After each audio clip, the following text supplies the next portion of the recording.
we're just going to be looking at an introduction to Aristotle and his theory of ethics. So you find your way to the ethics classwork, Google Classroom, and we're introducing Aristotle and his theory of virtue ethics. Now, before we do that, just a bit of housekeeping. So you all should have had an email from me with, first of all, I thought long and hard about different ways of doing this, the mock exam paper. So you all hopefully have had that. If anybody hasn't, you need to tell me. And I did it as a Word document. I thought, what's the easiest and most helpful way I can do this? It's a Word document. And there you go. And I've chosen topics that are particularly unproblematic. So as mock exams go, I wouldn't complain too loudly. It's fairly straightforward. The topics are all main and plain, and you shouldn't have too much trouble. I haven't, like some subjects, said you've got 24 hours to do it, or you've got a 2-hour period to have it done within, because people do have IT problems, and it's not fair, and people get very stressed out if they can't submit it or if they can't email it in. However, there is a time limit. I've given you till next Wednesday to complete it. And that's a hard deadline. I have to mark it and submit grades by Friday. So that only gives me 24 hours basically to mark it and submit grades. That's the latest possible time. And so you've got a pretty generous deal. Now, this is the deal. Just because you have all of this time, I'm thinking about Izzy here possibly. That doesn't mean you should write a whole book. You could easily, in the time that I've given you, if you're, if you so were minded, you could write pages and pages and pages and pages. You got to keep in mind what you would be able to do in the actual exam. So yes. Can I? I've already done it. If I've written it out, can I give it to you on Thursday? Yes. I did it in exam conditions, so it's in, I think, 2 hours. Yeah, that's absolutely fine. If you choose to do it that way, Isabel, that's absolutely fine. Hi, Hannah. Hannah's just joined us. She was talking about the exam paper.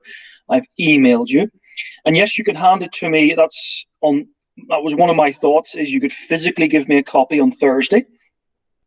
And you can email me a copy as well. All of these things are possible. And if you need on Thursday, I could print you off a copy of it and you could do it by hand. But then you'd have to post it. I'm in school most weeks now, but I'm not in. I'm Thursday this week, Thursday next week is when I'm in next school. So timing doesn't require exam conditions, but length, 8-mark question, you couldn't write more than 3/4 of a page. Page would be too much. 3/4 of a page would be more than adequate for that. 12-mark question, again, about 1 page. If you're doing much over 1 page, you're doing too much. You wouldn't have time to do that in the actual exam. The 10-mark and 20-mark, the 10-mark again, 1 page-ish. The 20-mark, 2 pages-ish. It's a rule of thumb. It's a rule of thumb, this. And then the 30-mark, well, what's that? That's 3 to 4 pages max, okay? And they're all very straightforward topics. After this lesson, if you want to talk more about that, I can stop and have a chat with anybody after the lesson. 30 mark was a argument, counter argument, was it? Yeah, that's the way they work, Ollie. Okay, so that's, and it's not just argument, counter argument. I would call it argument, counter argument, counter argument, Ollie. So that's the key skill we want to get you to do. So, yeah. So you make an argument, you take a side, you have a thesis, you take a side in the debate, you put a main argument up, how other people would counter it, and how then the people you're supporting would respond to that, objection. And that shows this high-level skill, Ollie, that we want to inculcate with you all. That virtue that we want to create in all of you. There's a segue. Okay. So I'm working flat out at the minute to get stuff done for you for Thursday. On Thursday, we're going to have a session on, and we've set this up now, the second Buddhism anthology piece.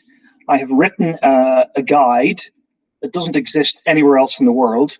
No other RA teacher has produced it. It's not, you can't buy it. I have written it, okay? With spelling mistakes probably and everything. And I'll be giving that to you, a hard physical copy to you on Thursday of the second anthology, Buddhism. And we'll go through a few of the sections. And what I hope to do is do some videos on these as well. Then we'll be working through that, and there'll be, over by the end of the year, or hopefully you'll be able to submit piece of written work on the second Buddhism anthology piece.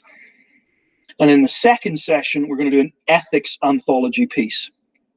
Now, we haven't quite done the foundation for the ethics anthology piece, because the second ethics anthology piece we're doing is on Aristotle and virtue ethics. So hence, today and tomorrow, we're doing virtue ethics, an introduction to virtue ethics.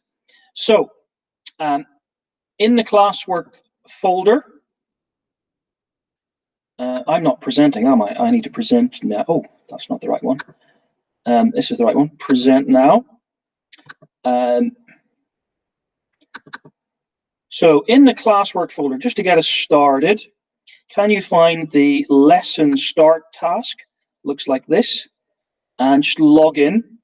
And if I had to ask you, what are the qualities of a perfect person?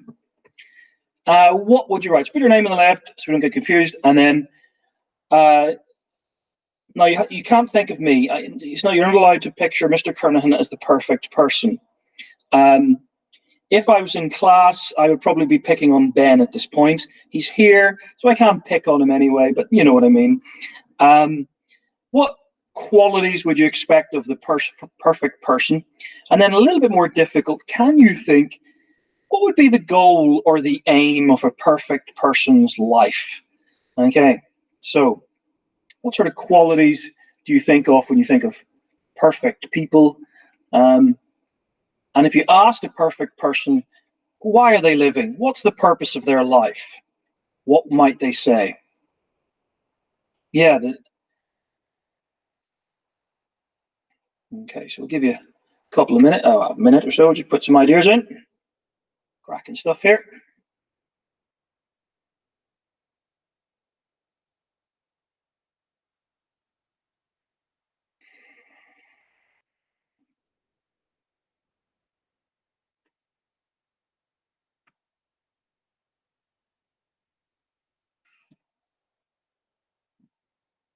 So just no Joshua today. I wonder if he's in school. I'll maybe ring him up.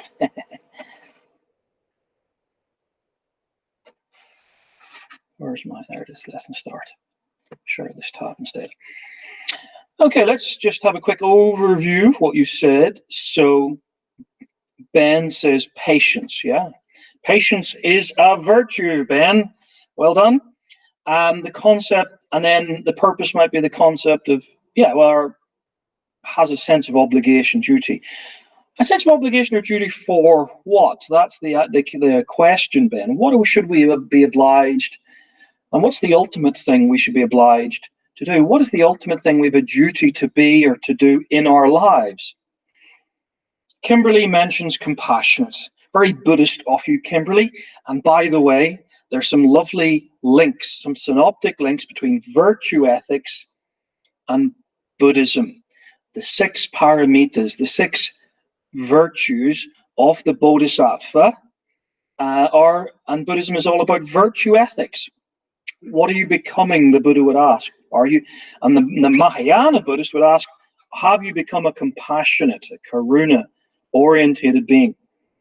So willing to do good, yes. Kindness. Purpose may always be to help others, and that their name will be known for doing good to everyone. Yes, I want to be known.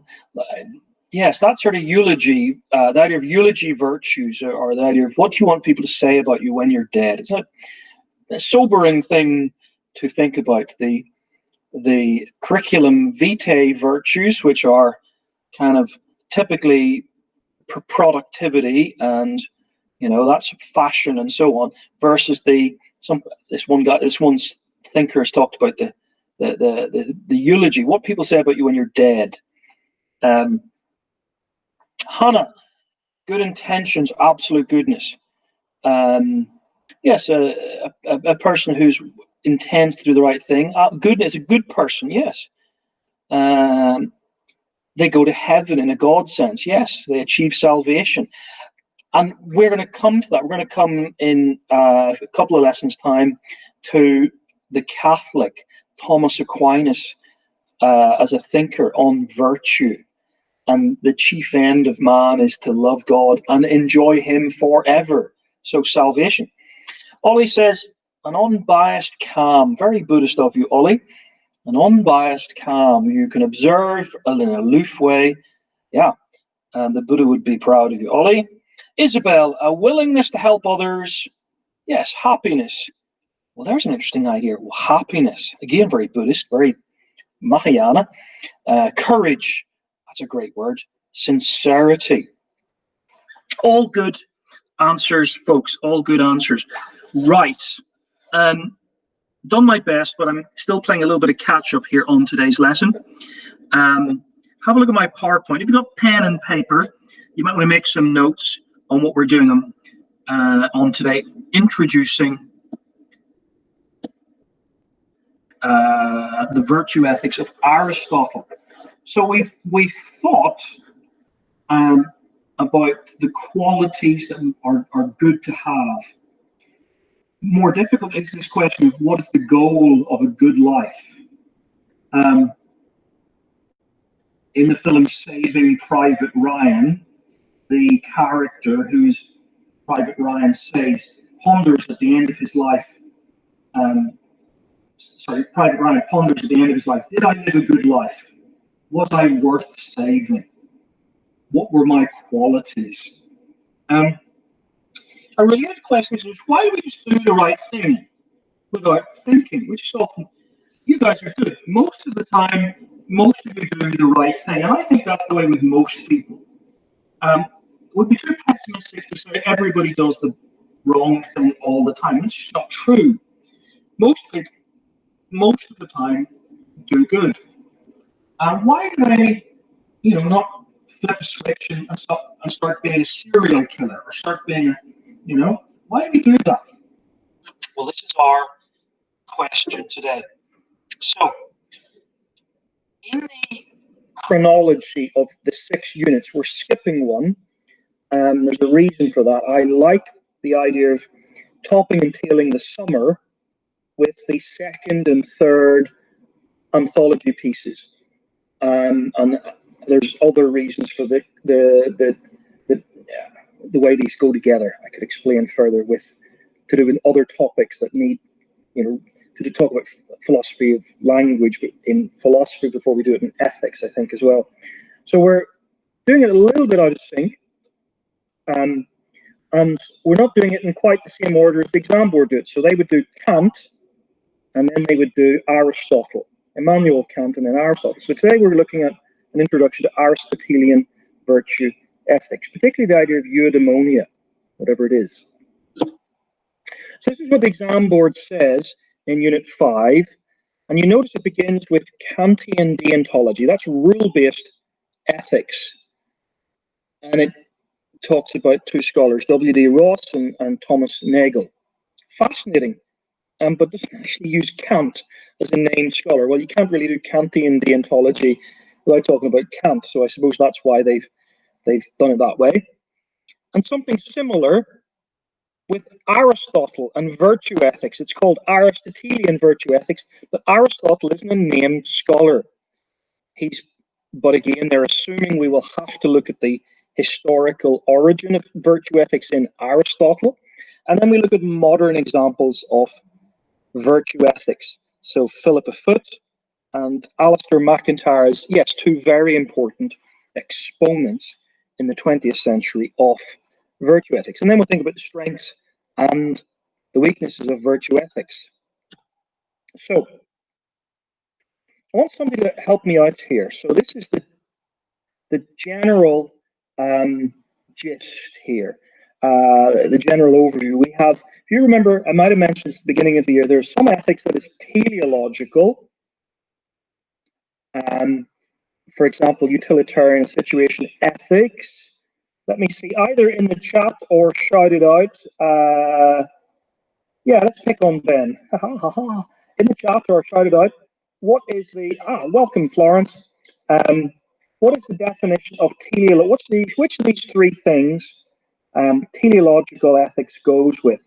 Is it looks at a person, asks whether they are good? Does it derive moral obligation from what is good as an end to be achieved, or does it derive morals from duty or rules?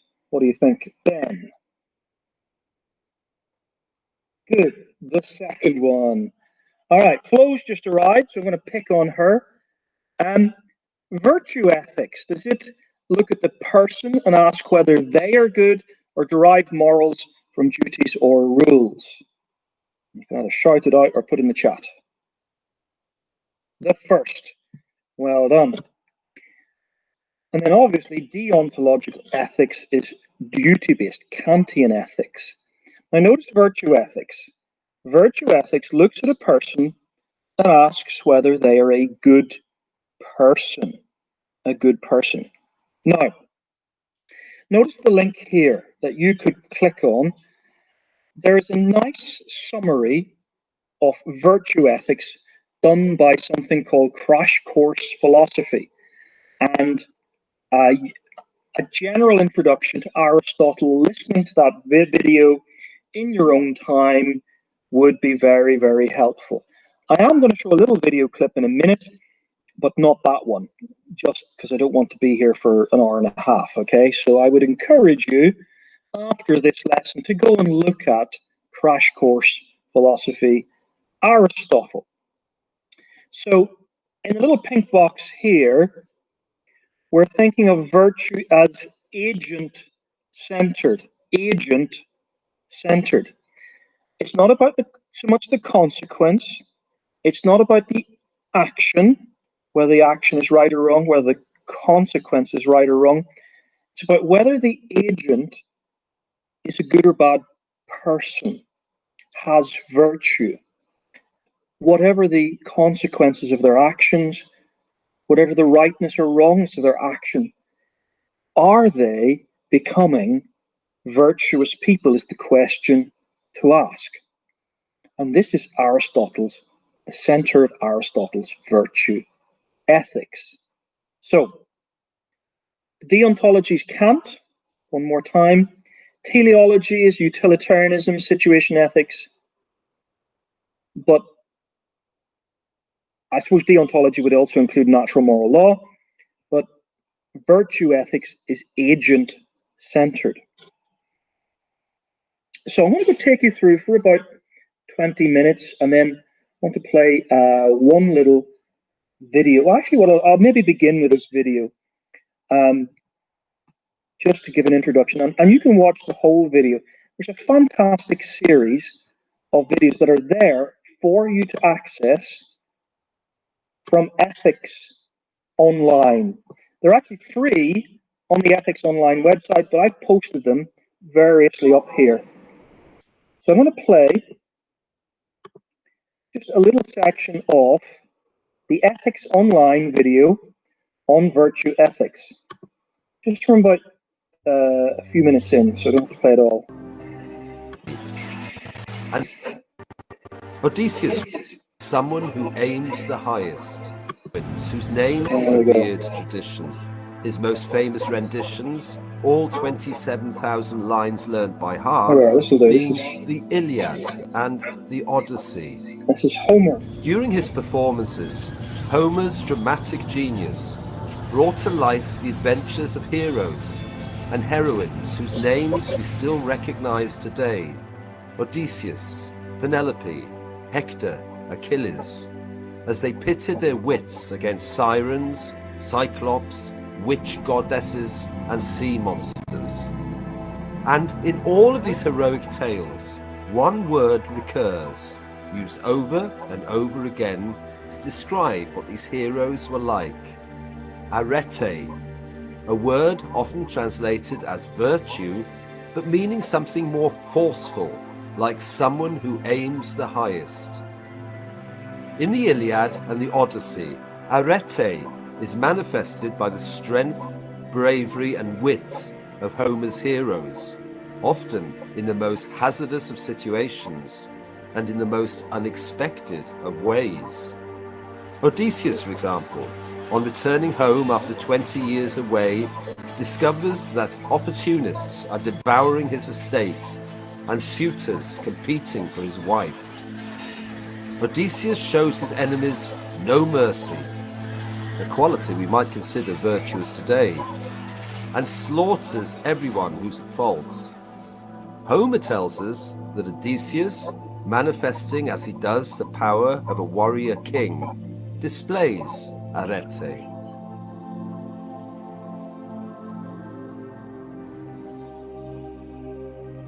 Many centuries after Homer mesmerized his audiences, Greek civilization had moved on.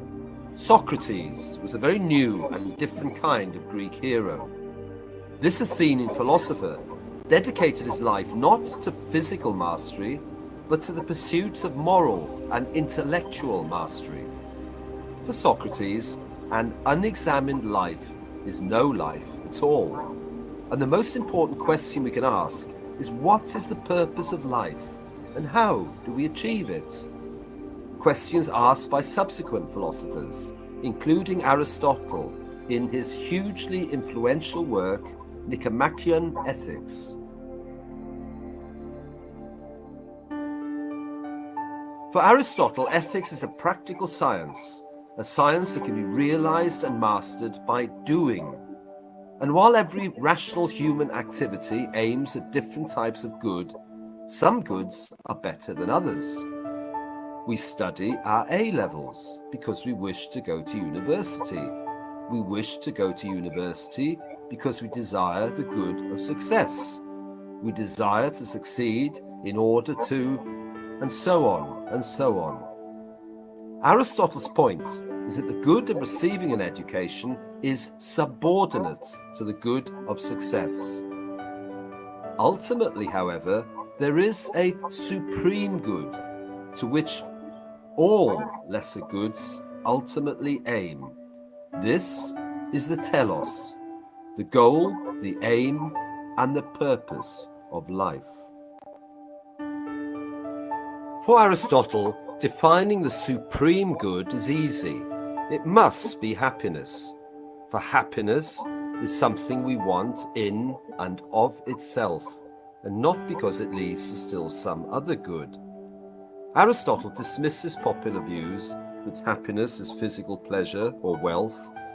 For him, happiness is eudaimonia, a harmonious well-being, a flourishing of one's life. Eudaimonia is intrinsically related to virtue. A happy life cannot be one in which virtue is ignored. Virtue is an activity, a way of living which establishes the conditions necessary for human flourishing, and integral to this flourishing is the pursuit of excellence. Virtue, then, is not just a standing still, but an active impulse that motivates us. It is virtue that will make us happy. Since happiness is an activity in accord with complete virtue, we must examine virtue, for that will perhaps also be a way to study happiness better.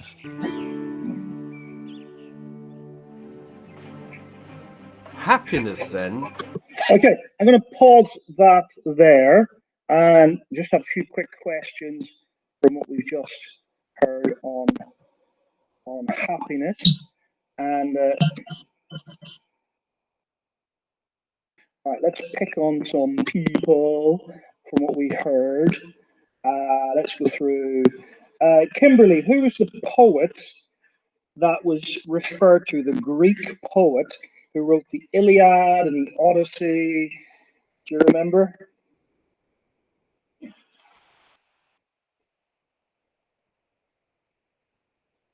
Anything in the chat or shouting out? The Greek poet? Homer, well done. Yes, so Homer, great read, Kimberly. If you haven't read Iliad and the Odyssey, you know, what kind of students are you? You really should be. These are fantastic classic texts. And they're ripping reads. They're adventures. They're full of kind of heroes. Duh. Of course, Ben, of course. Adventure, there's good guys, there's bad guys. It's just my kind of fiction, you know, really is a good read. But what comes through, can anybody name some of the virtues, some of the character strengths, some of the arete of the characters of Homer's poetry? What sort of thing, what are some of the things that they would say about Ulysses or any of these guys? Oh, he's very. Anybody got a suggestion?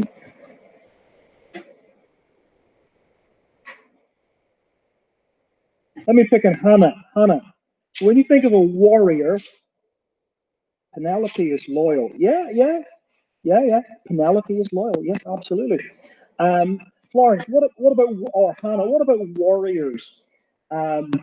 What kind of do you want your warrior to be humble and to be contrite? What kind of virtue do you want in your soldiers, your warriors?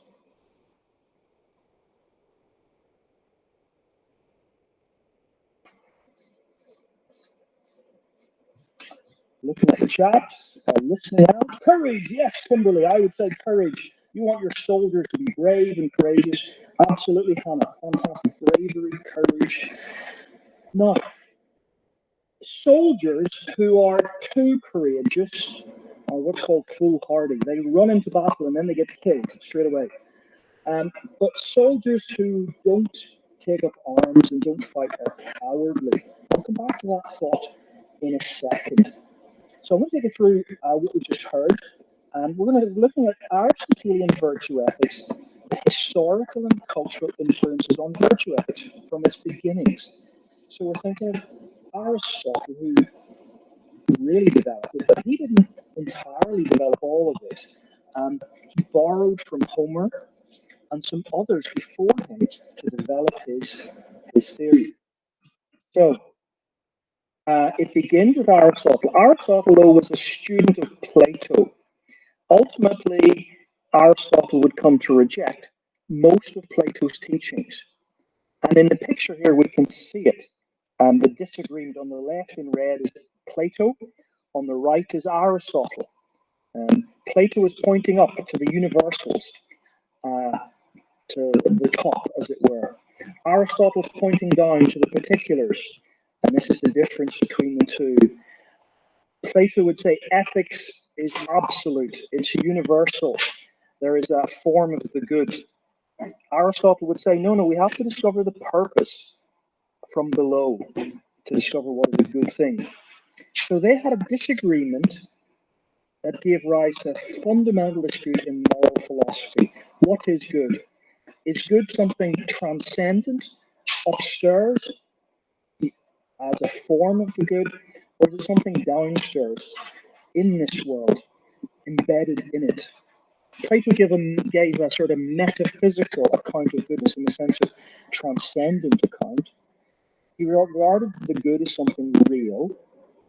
You know, he was a realist about the true, the good, and the beautiful. They live in this realm of the forms, and they really are real.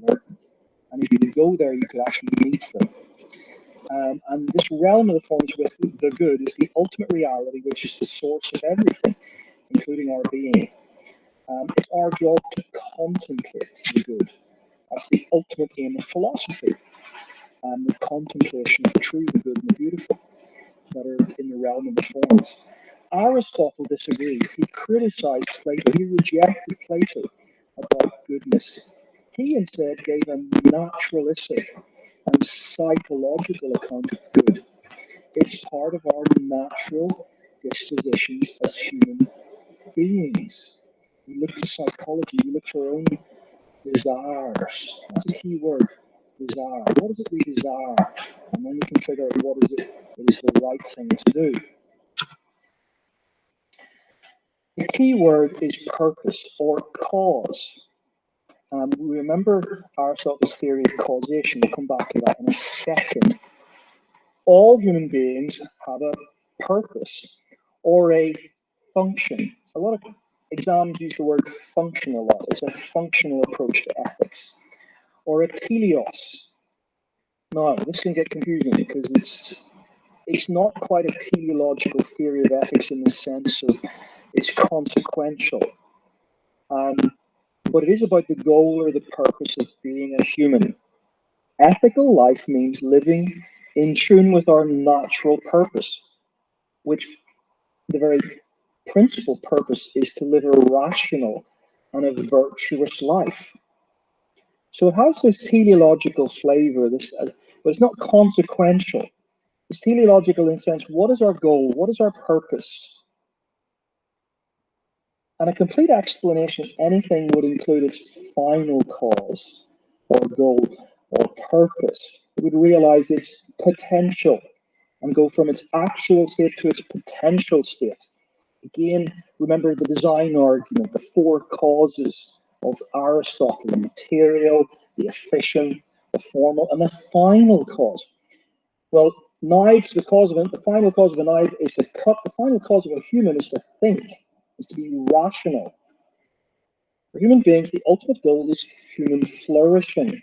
What does that mean? That's a really tricky question, and it's one that will haunt virtue ethics. What is human flourishing?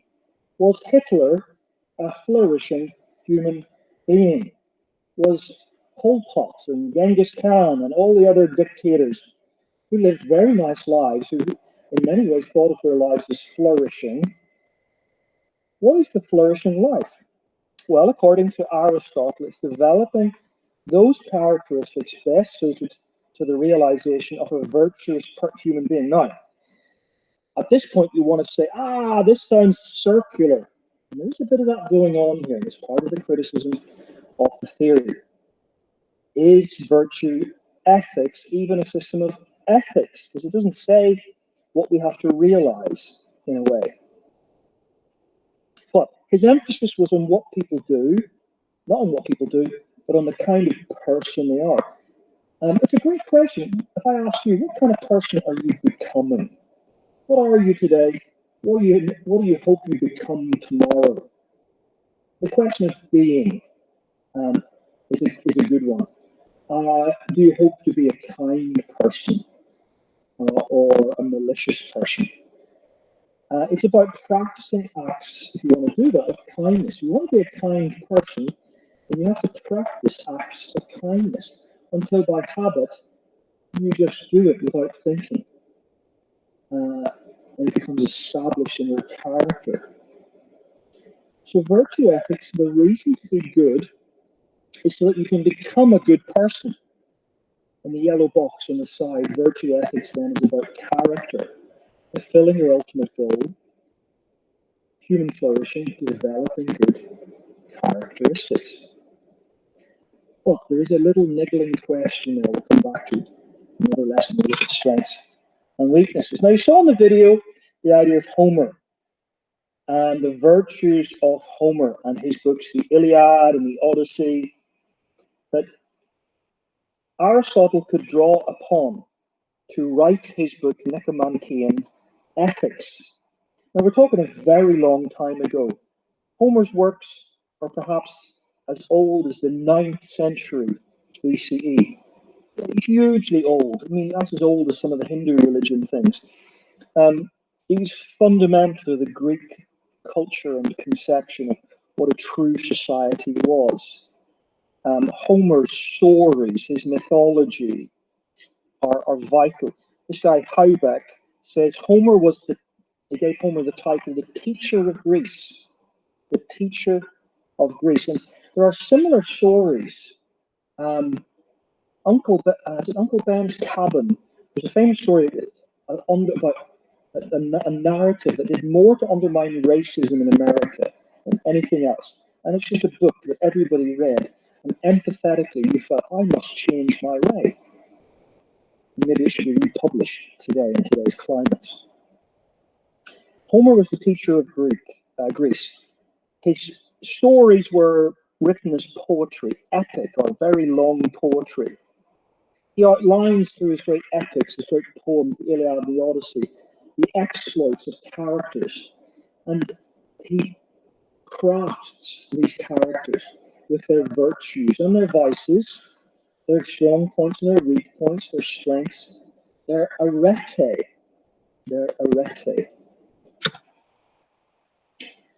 So that's the background to Aristotle's Nicomachean ethics. I haven't talked about Socrates.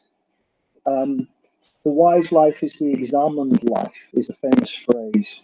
And what do you examine? Well, you examine your virtue. You examine what you actually are, and you think what you could potentially become. Aristotle and his ethics is developed in his book Nicomachean Ethics. Now, pause. This is an extract from Nicomachean. It's the second ethics anthology task.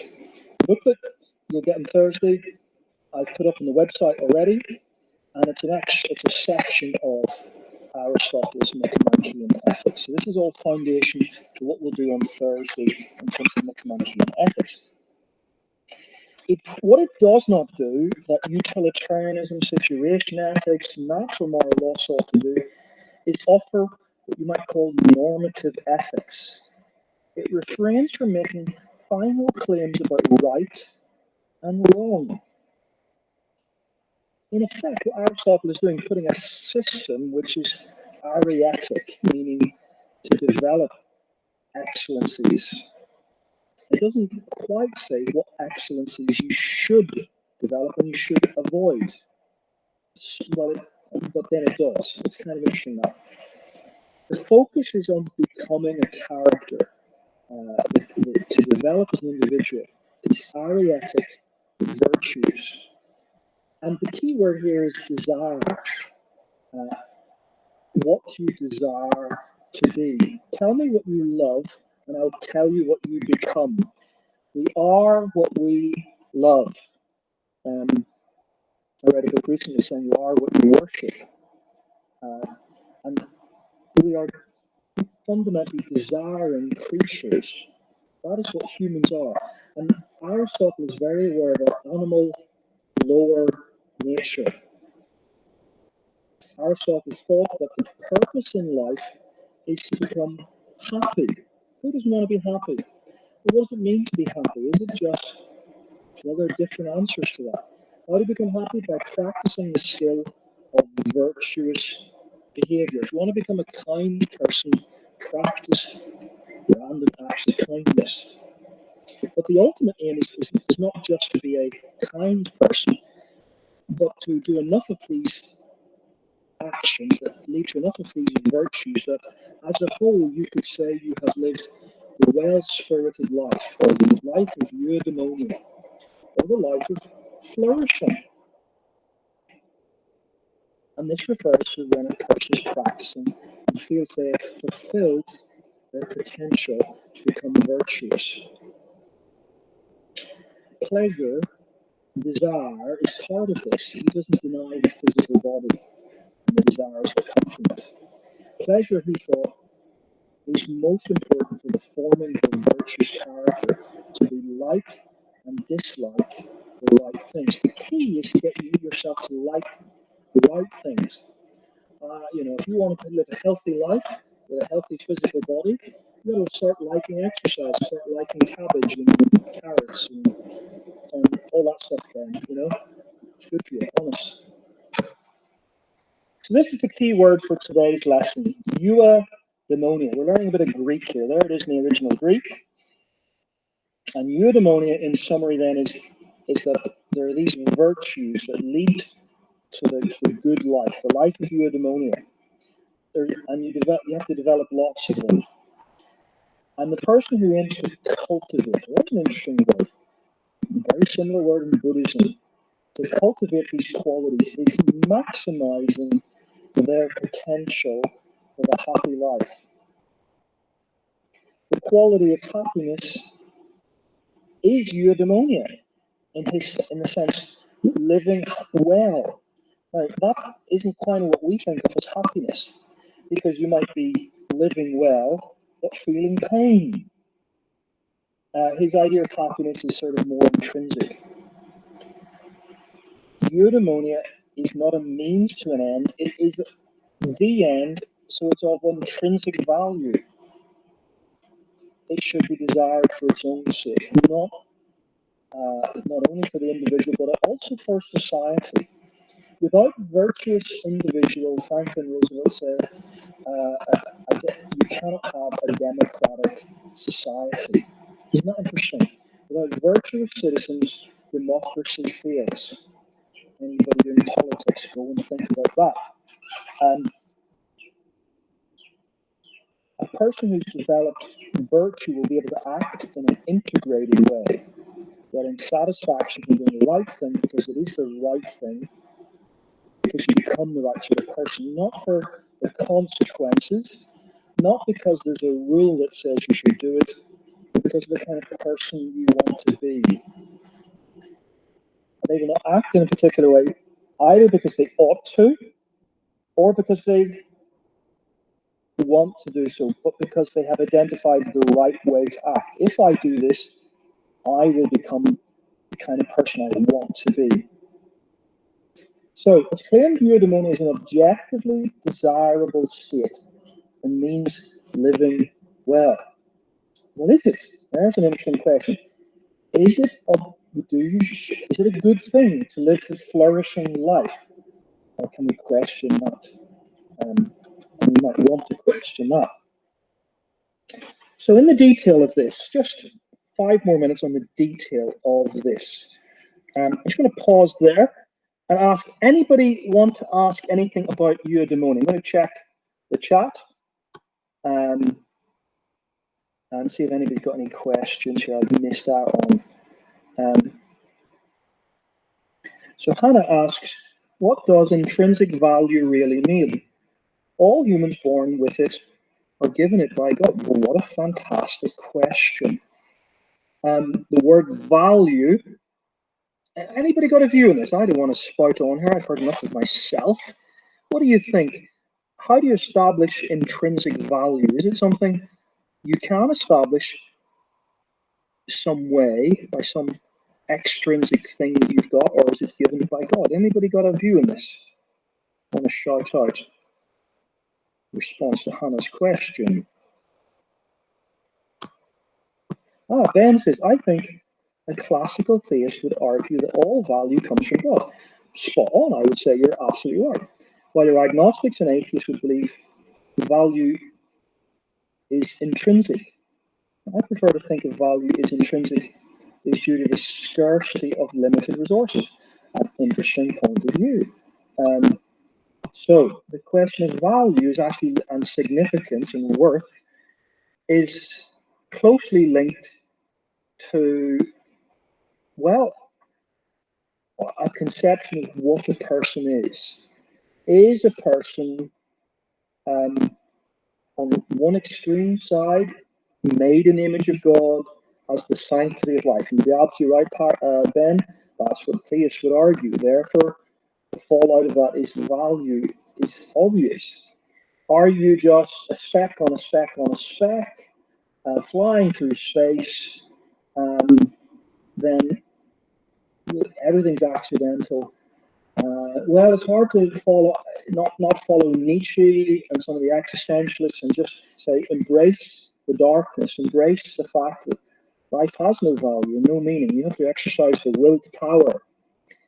Well, actually, what Aristotle is doing is a sort of middle way, if that can be done. It's a very important middle way because Western society was built on it, I think.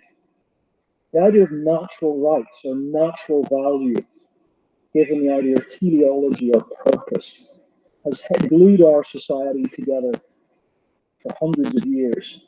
But pretty much last century and beginning of this century has seen an undermining of the notion of teleology or purpose. Very good question. Okay, I'm going to crack on unless anybody else has got a different question. That's brilliant.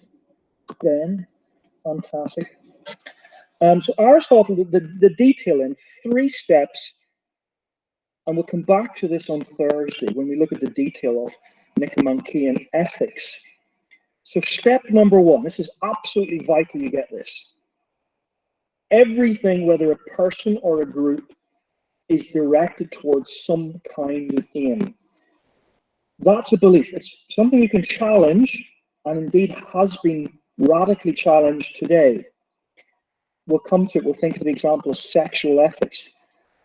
Do you think sexuality has a purpose, a goal, or an aim that is objectively independent of our subjectivities? Interesting. From Aristotle, he says this: everything, whether a person or group, is directed towards some kind of aim. Number one, that's key. Aristotle believes there's a kind of teleology at work in nature. Number two, you heard it mentioned in the video, there are lesser aims and higher aims. There are superior aims and there are subordinate aims. And once we start looking at the hierarchy, we find we can identify the main aim in life, the chief aim, the end goal. So what is the superior aim in life? Well, it is the good for oneself and for others. In other words, eudaimonia. If then our activities have some end which we want for its own sake, and for the sake which we want all other ends, it's clear that this must be the good. That is the supreme good. Does it not follow that the knowledge of the good is of great importance to us for the conduct of our lives? While it's desirable to secure what is good in the case of the individual, and to do so in the case of a people or state is something finer and more sublime. So it's good for you as an individual to realize your potential, to go from a potential state to an actual state of virtue acquisition, of virtue gain, and loss of vice. From a state of vice and a potential state of virtue to a state of virtue. Even better, if not just you on your own, but a whole society goes from a state of vice to a state of virtue. Number three, the supreme good is happiness, flourishing, eudaimonia. Okay, here's this idea. He says, what is the highest of all practical goods? Well, so far as the name goes, there is a pretty general agreement. It is eudaimonia, say both ordinary and the cultured people. Okay, so those are the three steps that summarize the whole of the NICOMACHEAN ethics. And we need to kind of unpack them a bit in the rest of today's lesson and next lesson. So we've said eudaimonia is the good life. It's the end for which all humans pursue. It's unconditionally complete, valued for itself, and is not a means to anything else. It's self-sufficient, in summary. Nothing else can be added to it. Why there's only one, not two, ultimate goals. If you keep adding to it, then that would mean it's not the ultimate goal. But there is a problem according to Aristotle. Why doesn't everybody aim for the ultimate goal? Very Catholic writer, G.K. Chesterton said this: you want a white post, that's difficult. If you want a black post, that's easy. If you want a white post, you have to paint it every year. You don't be doing any DIY. But the ultimate good takes effort. So Aristotle thinks there are three broad categories of people. There are those who love pleasure. Now, that's not to say they're without virtue. Most people have some virtue. But their desire, their aims are too low. Mere pleasure. There are those who love honor. Politicians. I was actually talking to a politician this morning about planning permission that's being sought for an old historic house in our village, and I'm heading up a group of people objecting to the knocking down of this old house. I'm talking to a politician, and he loves getting people's emails, and he loves the attention, and so on and so on. But then there is the highest kind of person, like RE students, basically, who love philosophy, who love contemplation. Plato basically said the same thing. He said philosophers are the best. Aristotle says philosophers are the best. Well, who am I to argue with the two greatest minds that have ever lived? There we go, you're in the right place. Now, one thing that Aristotle said, and again, this is the link between the three kinds of person. The persons who love pleasure are more like animals and have that animal side to us. And the persons who are like philosophers are more like irrational. And we have both of these sides in our soul. Aristotle's theory of the soul has three parts. We do more of this when we look at life after death, in the topic life after death. But in brief, Aristotle thinks the soul has a part that is seeking the noble, seeking the good. And that's the rational part of the soul. And then there's a part of the soul that is emotional and is desires ordinary stuff, like, you know, that's the animal side of us. We have reason, but we're animals. We are therefore social animals, is the way Aristotle talks about it. Aristotle thinks happiness is to be found as social animals in not just caving into our base desires, as it were, but using our reason to work out what is good and then live by it. And this should not be done in isolation. That's why we're social animals. We're not just rational animals, we're social animals. Virtues, many of the virtues are pro-social. That means they can only be worked out in relationships, in politics even. We are part of groups in society, and we should concern ourselves with the overall well-being of society. Aristotle famously puts it, we are social animals. This means our well-being, our sense of the good life, our flourishing is extrinsically, extricably bound up with the well-being of our fellow man, our community, and its flourishing. Now that's, we've rediscovered a bit of that during COVID-19, looking out for our neighbours, and how awful it feels to be alone, to be locked up in our own house. And we have this sense of being social creatures, social animals. Aristotle says this, for even the good of the community coincides with that of the individual. It's clearly a greater and more perfect thing to achieve and preserve that of a community, for while it's desirable to secure what is good in the case of an individual, to do so in the case of people or a state is something finer and more sublime. Okay, so we've covered the three steps of Nicomachean ethics that result in happiness, flourishing, eudaimonia. When we realize we have a purpose, we realize there are good purposes and there are better purposes. There are subordinate and superior aims. And the ultimate aim is to live the happy life, the flourishing life, the life that is well spirited. It's not more than just pleasure, more even than gaining honour of politicians, but involves contemplation of the good. Aristotle says there are two kinds of ethics, or two kinds of virtues we can develop as we become the kind of virtuous people who live out eudaimonia. And he says this is related to the two sides of our life, the animal side and the rational side, the desiring side and the thinking side of our life. Like animals, Aristotle says on the left here, we need food, water, and air. And it's not wrong to desire those things. That's a good desire. It's an innate desire we should fulfill.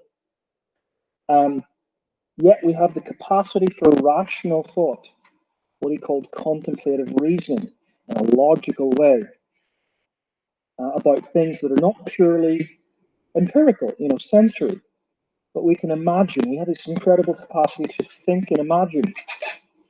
We can imagine, we can think, what's the purpose of a thing? And so, for example, if I wanted to bake a cake, I can use my imagination to think, if I put, I don't know, peanut butter and strawberry jam and banana And I can imagine what that would taste like and think that's not the purpose of a good cake. We can use our rational thinking, our imagination, and that differentiates us from animals.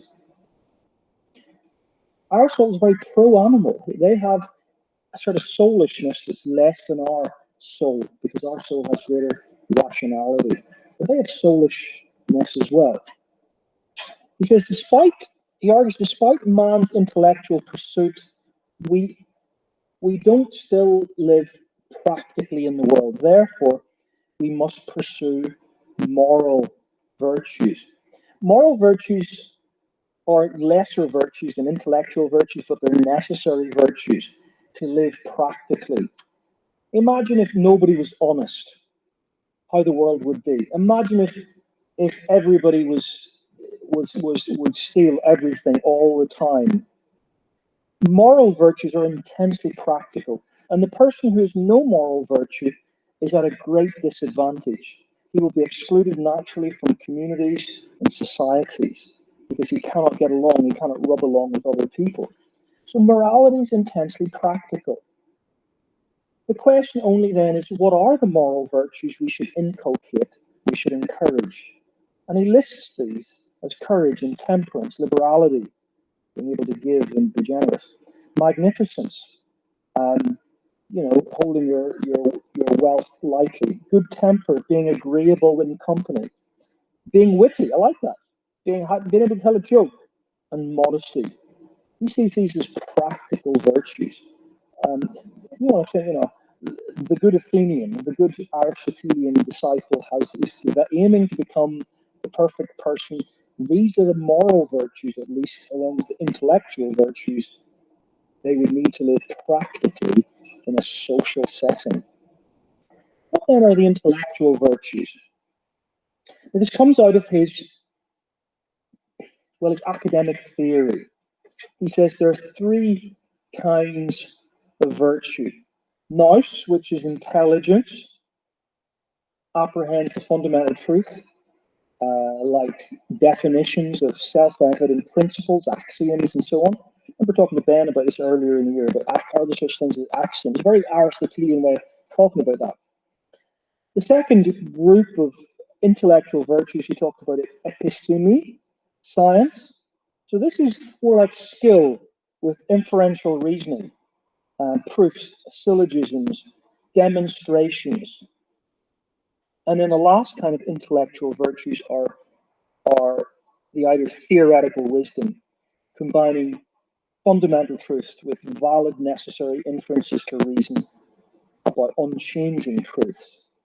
So intellectually, this is the highest thing, the virtue we can develop is nous, episteme, and sophia. The word sophia you might remember is to do with words, theoretical wisdom. And we have there the list of moral virtues. So in summary then, we've said this: the qualities of happiness and being human are related to the kind of person we are. Aristotle, unlike Plato, it has to be said, values pleasure much more than Plato. Pleasure seekers are driven by basic desires, food and sex, and in their own way, those are virtues because they are necessary things and lead to good results. Honor seekers are those who are driven by their reputation, politicians. And there's nothing wrong with that. Seeking honor is an appropriate virtue. But the best kind of virtue you should seek is the virtues of the intellectual virtue, contemplation by philosophers. So most people, he thinks, he's quite elitist about this. Again, there's a critique he would apply, are seeking, the masses, the servile masses prefer pleasure, not the philosophers, not the RA students. Humans have a distinctive power of reasoning. To do otherwise is to ignore the best thing that you have. Your rational mind is a rational animal. That's what we should use. It's the highest thing we have. Aristotle believes in a soul. He is a dualist. and it's divided into the rational and irrational parts. The irrational parts, food and sex and honor, and the rational part that the philosophers look at. And it holds knowledge, it makes decisions. That's the rational side of the soul. It's scientific, calculated, and so on. So virtue ethics is about encouraging people to make full and harmonious use of all of the soul, not just the rational part, but the other parts of the soul, and to see our lives in a round, not just develop the intellectual, but the moral virtues. Just a couple of quotes to finish with here then, taking a little further, and we'll finish off. First of the two quotes. Virtue, he says, is divided into classes in accordance with the differentiation of the soul. There you go. A really important link between his theory of the soul and the kinds of moral and intellectual virtues. He carries on. Some virtues are called intellectual, it's the highest part of the soul, while others are moral. Wisdom and understanding and prudence are, now that word prudence is important. Elsewhere it's called practical wisdom or pronesis. And wisdom and understanding and prudence, kind of all the same thing, are intellectual, liberality, temperance, and moral virtue. When we're speaking of a man's character, we don't describe him as wise or understanding, but as patient or temperate. We're picking up particular strengths of that person. We do, however, praise a wise man on the ground of his state of mind. And those states are praiseworthy, we call virtue. Now, I thought we could do this. In here, we find some of the virtues that are really important to mention, and some that are not, actually. So in here, we don't have the word courage mentioned, or justice. And these are two of the four principal or cardinal virtues of Aristotle. I'm going to read down this quote. Anybody shout out, what do you think might be, they're mentioned here, what are the two other principal virtues of the four cardinal virtues after courage and justice? Courage, justice, anyone shout out? Or put in the chat.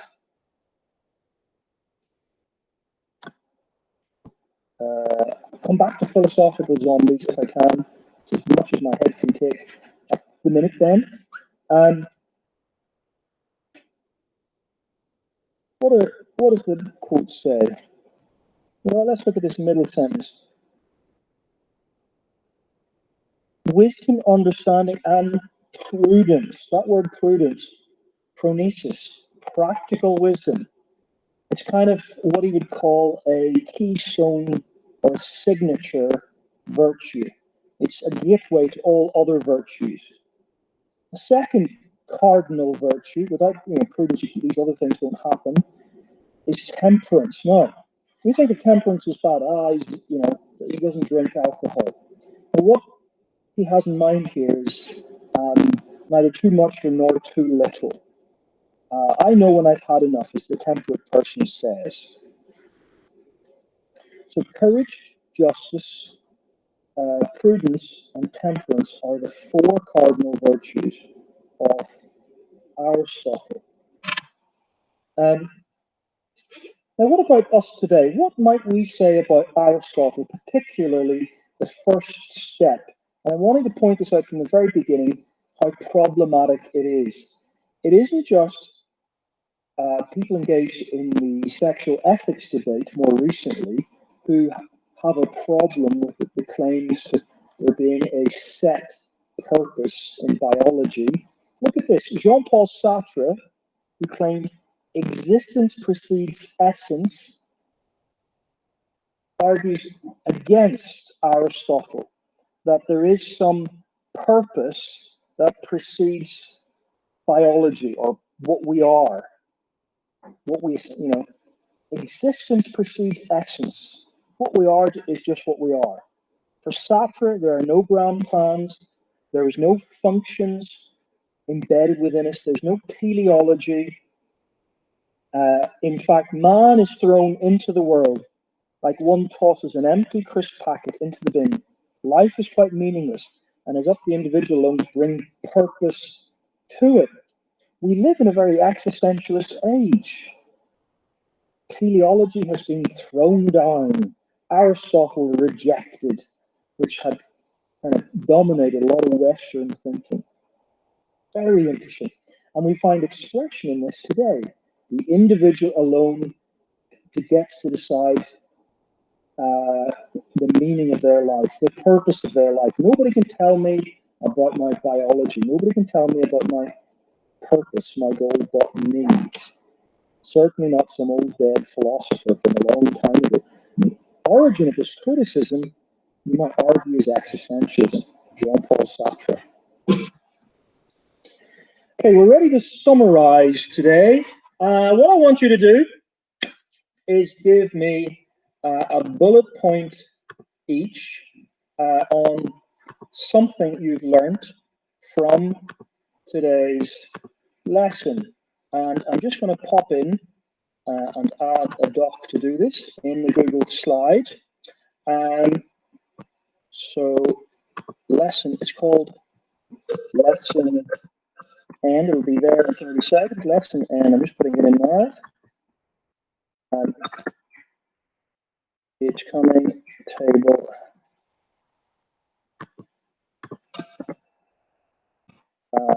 Just about to release it.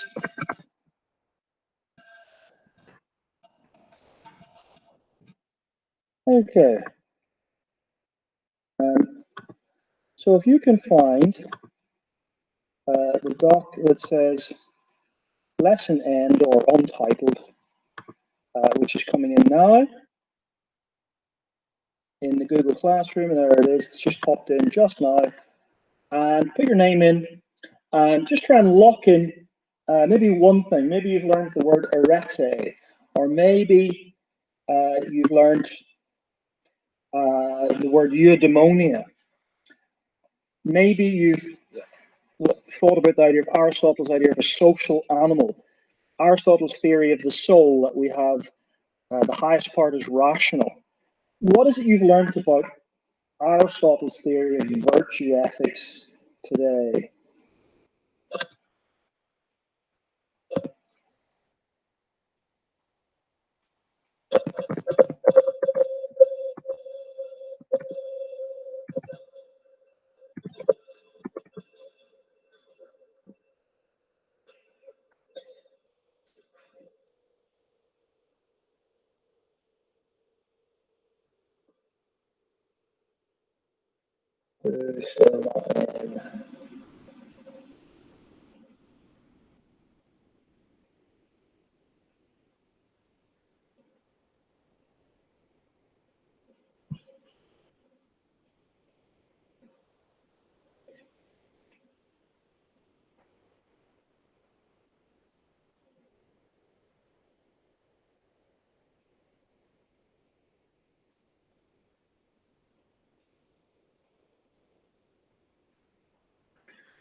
Okay. So, what have we learned in summary today? Ben says virtue ethics centers on agents. Absolutely. It's not about the actions being right or wrong, as in Kant or natural law. Not about the consequences being right or wrong, good or bad, as in utilitarianism and situation ethic. It's about what kind of person you become. Very good, Ben. Hannah has learnt about the soul and how it's divided into rational and irrational faculties, is one way it's put in the literature of Aristotle. The rational, in a way, being the best because it reflects our highest capacity, and the different types of intellectual and moral virtue. Isabel, excellent Isabel, the idea of the critique of virtue ethics, has been around for a long time, but people like Sartre and the existentialists rejected the idea of purpose a long time, and teleology a long time before this 1960s sexual revolution and the kind of expressive self-critique today that you find in identity and sexual politics today. Good, and you've learned about some of the four cardinal virtues of Aristotle. Fantastic, everybody. Tomorrow, I'll just go back to my slide. And what did I say? So, human excellence is the ultimate moral good, eudaimonia. The highest good is intellectual virtue. However, the moral virtues are required to live practically in the world. And for example, prudence is knowing how and when to do the good thing. So we will do one more lesson tomorrow on virtue ethics, looking a little bit more at Aristotle's theory. And we're going to be looking at the latter half of his theory. And all of this then will help us, because on Thursday, we'll look specifically at the anthology piece for Aristotle. Okay, that's it for today. I'm going to stop recording and so I can post that later.